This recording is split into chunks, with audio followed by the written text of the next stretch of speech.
All right, Applied Materials, really exciting company. 150 billion market cap. They make the stuff that makes the NVIDIA chips. I actually don't have a file. I have a file on some other computer or something, but I'm happy to start from scratch, actually. So ticker is AMAT, Applied Materials. I'll put it on the bottom of the screen just because it's a big deal. Often call it AMAT.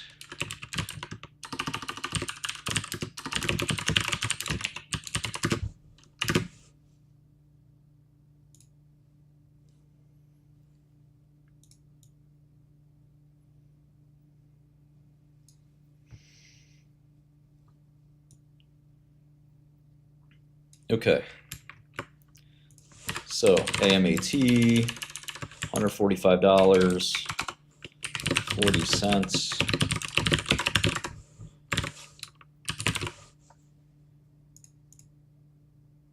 Legendary semiconductor capital equipment company. Let's go to the 10K. There's the logo. I've seen that logo before. 812 million shares outstanding. So 118 billion market cap. I think it's declined. It's declined a bit. Let's take a look. We normally don't look at charts, but yeah, it's been pummeled. Wow. Wow, look at that. It's about half off almost.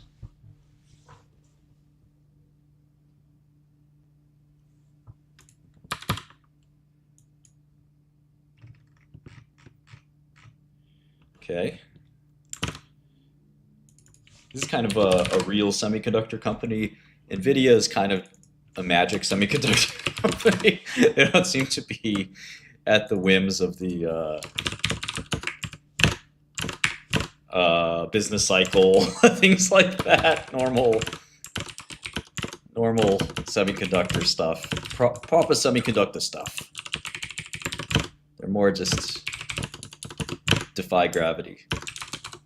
So if you look at AMAT, you know, we're in a semiconductor boom, but year over year, quarter over quarter, 7% revenue growth. Nothing too exciting. Remember, they sell these $1 million machines. And we'll look at one of these machines. Maybe we'll buy one. No, we will not be buying one. They always say, you know, try the product before you make the investment, but not in that case. It's a little pricey. Could get a facility tour, maybe. You have to jump in a clean room. I think 20% position is pretty aggressive for any stock. But I do like Sarepta a lot, so AMAT's very profitable. Gross margin is about 50%, so it's like kind of a traditional equipment maker. But then, like most semi companies, they don't really have many other expenses. So the operating margin's actually pretty solid as well at 30%. The gross margin maybe looks a little light, but you know, these are some big honking machines they make. But they don't really need to advertise or anything because people know the only place you can get this machine is AMAT. Okay.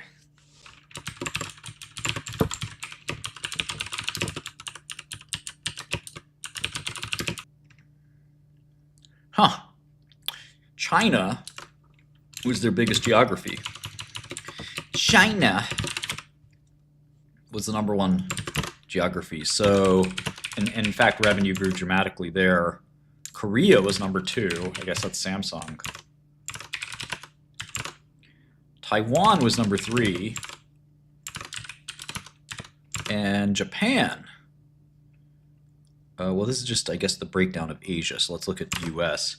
US was #4. And US declined year over year.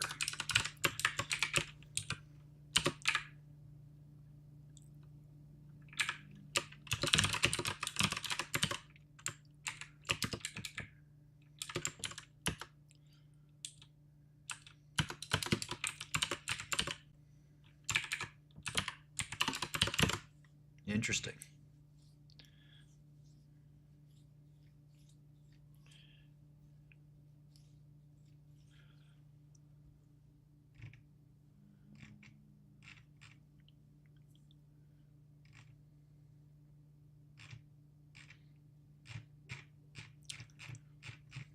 All right, let's get to the numbers. And we have 2022 now. In 2022, total revenue was 25, close to 26 billion. Then it was 26.5, then 27. So anemic growth here. 2 years in a row. Shows you kind of the state of the general semiconductor market, not the NVIDIA semiconductor market, which is white hot. Gross profit, 12, 12, 13. 47% gross margin, pretty consistent. R&D, biggest expense. Makes sense. Almost no selling and marketing expense. You need this type of equipment, you know exactly where to go. Not too many options. They still have salespeople and stuff like that, but. So operating income, 8 billion, 8 billion, 8 billion. 3 years in a row. Kind of crummy.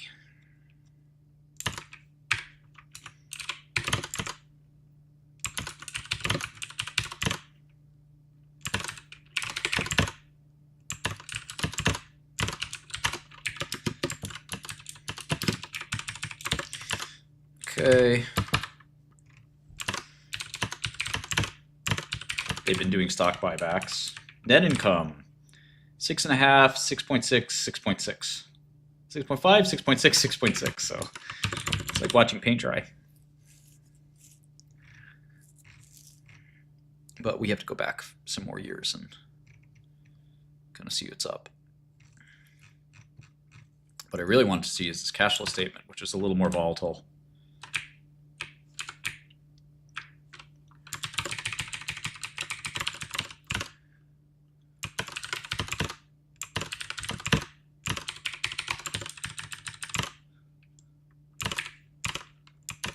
I'll just do kind of an abridged version for now.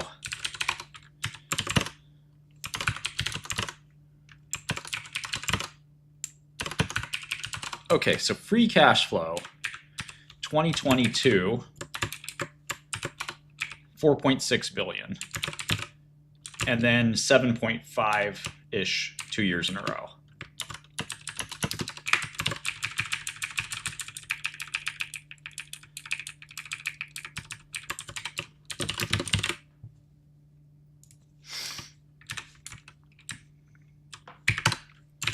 Okay, so 10 billion cash, 6 billion debt, 113 billion enterprise value as of this second.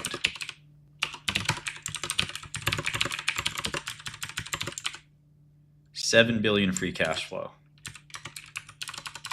16 times.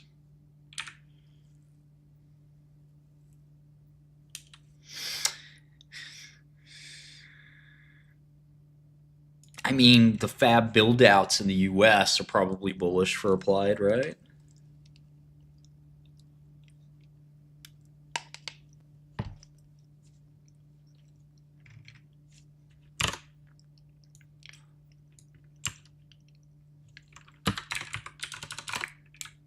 So 113 billion enterprise value divided by 7 billion free cash flow is 16 times. On Godel, I can do AMAT equity EM, and I can get a sense for street estimates. So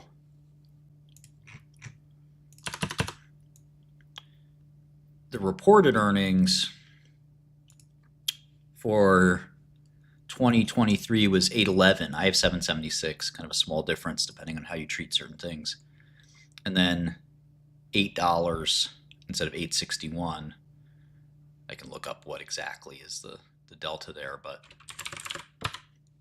I use my earnings. I'm also probably excluding interest income and some other little things like, let's see, yeah, interest income and other. Sometimes it has like some things I don't like, so I just disregard it completely. But if I add it back,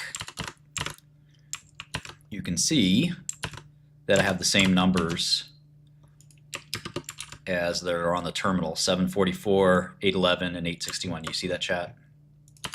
But I discounted that interest income. So to get to $9.30 and $10 a share, sales would jump to, I don't know, let's see how much Wall Street thinks the sales will jump 6% each year. And then it would be 14 times earnings. That would be a cheap stock. But in a recession, semiconductor sales don't jump. They drop. So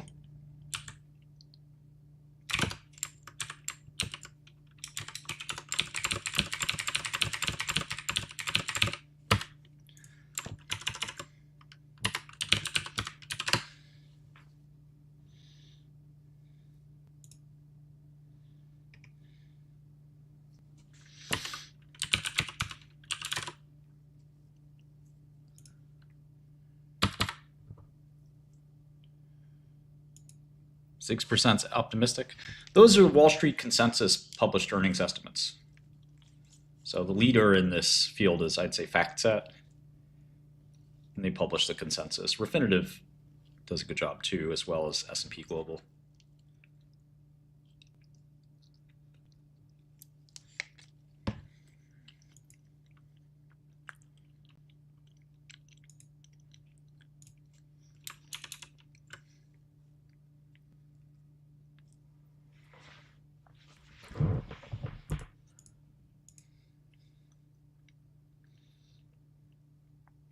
So it's hard to know if we're in the trough of the cycle or not. If we're in the trough of the cycle, I think this is a good.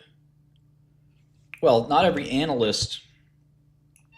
stock has sell-side analysts covering it. Big companies like Applied Materials have dozens of analysts publishing earnings estimates and so forth. And the bigger the bank, the more generally more thorough the job.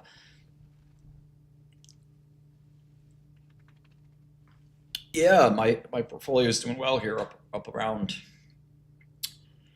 30 basis points. So getting back to my the capital discussion,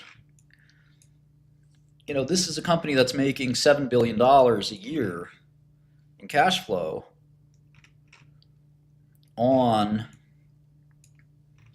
just a few billion a year in equipment. 3.5 billion in equipment. And again, if Carnegie saw this, he'd say, "What the hell? You're telling me all I have to do is put up a plant for 3.5 billion and maintain it with 300 million of capex every year." That's down here.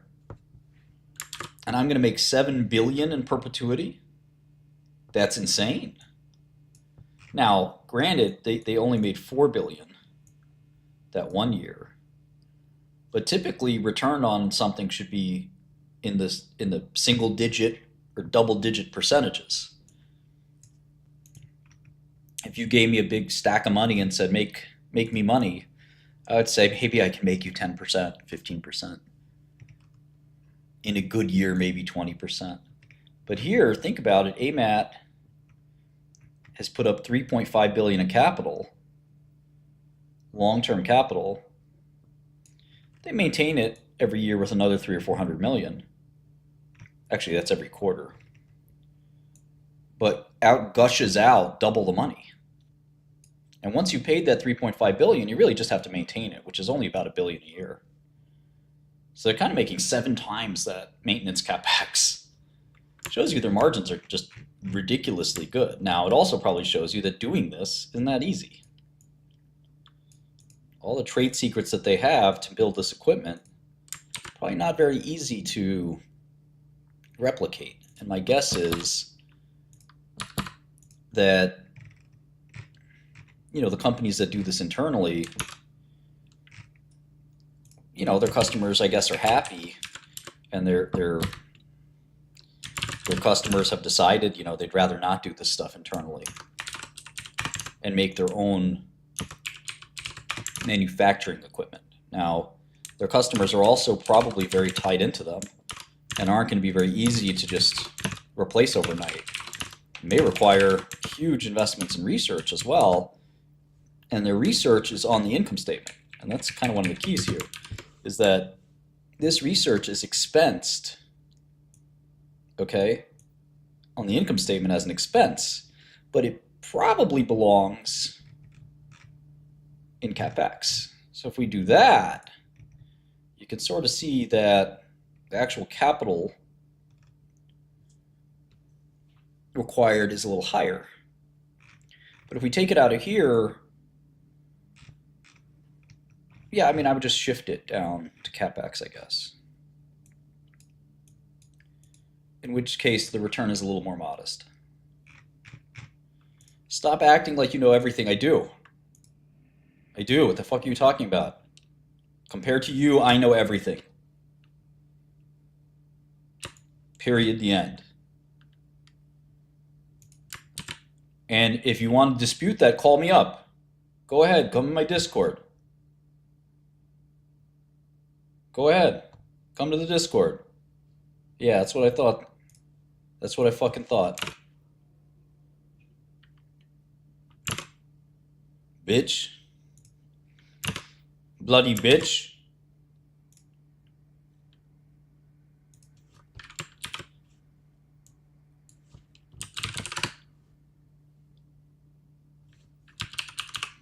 Try this, man. You must be out your goddamn mind.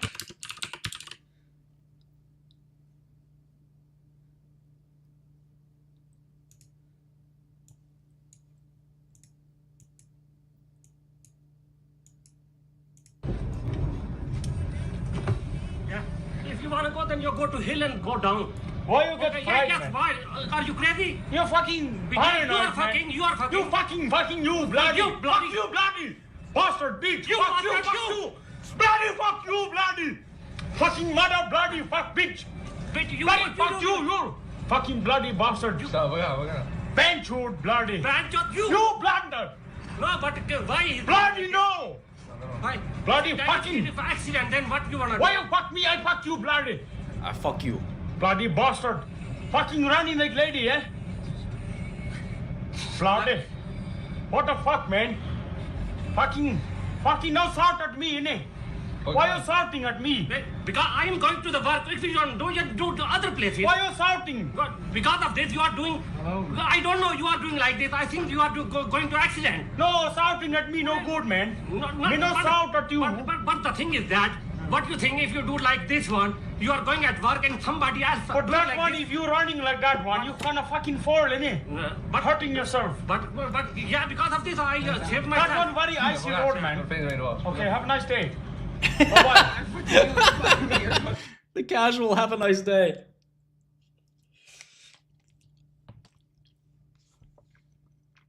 Yeah, that makes sense.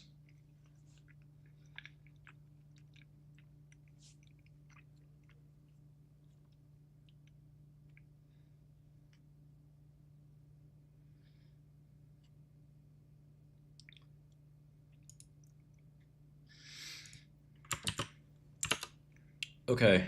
Yeah, earnings season's what, next week?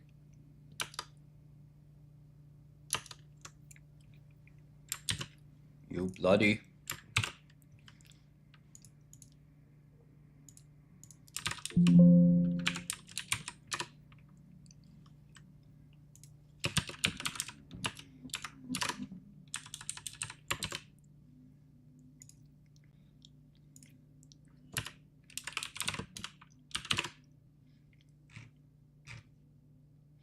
Yeah, we like to laugh at other cultures here, but people laugh at our culture. Anything unusual or different to you is,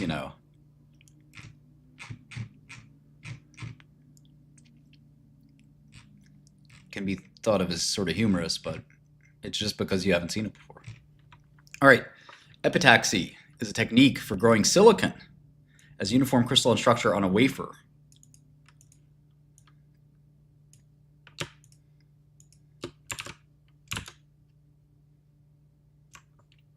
So that's just crystal growth, basically.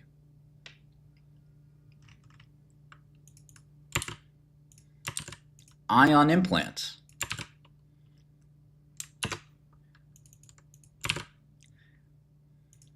Oxidation, nitridization, or nitridation. Rapid thermal processing. So they used to have all this stuff in their 10K. They took it out. Rapid thermal processing for annealing. Physical vapor deposition. That's a major process. Also pretty toxic for the environment. Physical and chemical vapor deposition. This process uses a ton of water. Chemical mechanical planarization. Planarize a wafer surface. I like this stuff. Electrochemical deposition. Atomic layer deposition.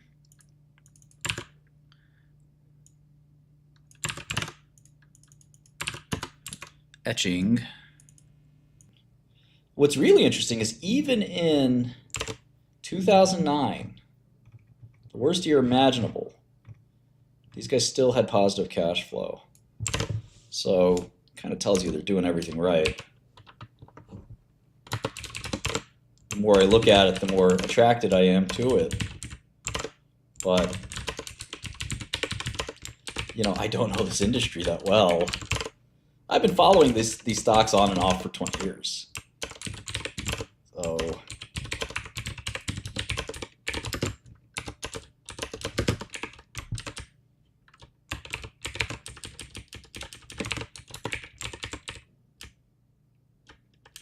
I remember when they were $20-30 billion. AMAT was 20-30 billion market cap. Pretty definitively remember that. But you know, this was, like I said, almost 20 years ago. And the impression back then was that it was way more cyclical of a business. Check out 2007 revenue. 2007 revenue peaked. 2008 was a down year. 2009 was a down year.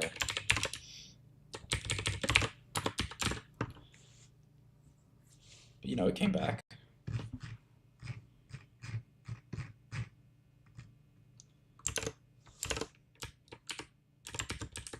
You could see, look how the earnings evaporated. I mean, they basically had $2 billion in free cash flow, and it went to zero in 2 years.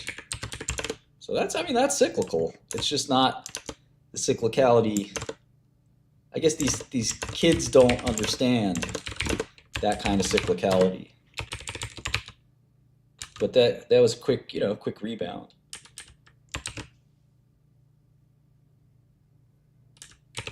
I think PE ratios are good when you've normalized the P and you've normalized the E.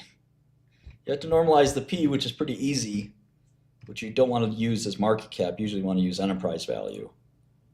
And then normalizing the E is a lot trickier. It can be very, very tricky. Sometimes it can be as simple as, you know, excluding a one-time item. But there's a lot of things you have to adjust for. In principle, one of the ones that I like to look at that a lot of people miss is scale. You know, this was like one of the most important things in my deep investigations into investing and the art of valuing things. Scale is critical. So a company will often spend more than it should, but it's trying to achieve scale.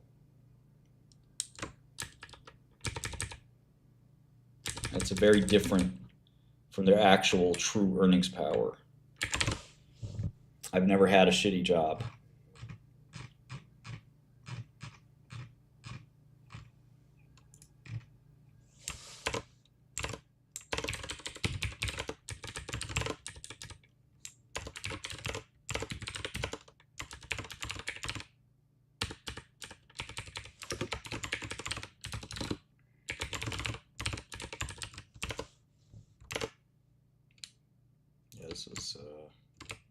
This was actually roughly 10 years where Applied Materials had 9.2 to 9.7 billion of revenue. 10 years stuck in that rut.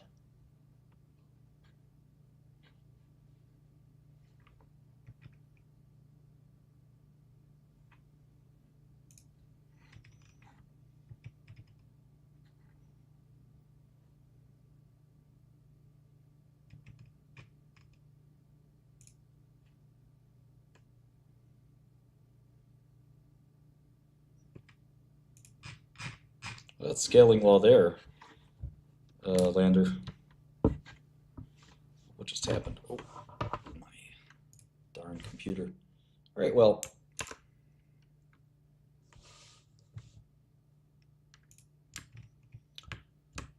yeah, so I'm probably going to stay away from this one. It's a little tempting, but it does feel like it's peak cycle, and that these cycles can last 10 years. You know, so I don't want to sit here and 10 years from now I still have the same revenue that I have today. That's a rough one. Semiconductor investing is pretty tricky.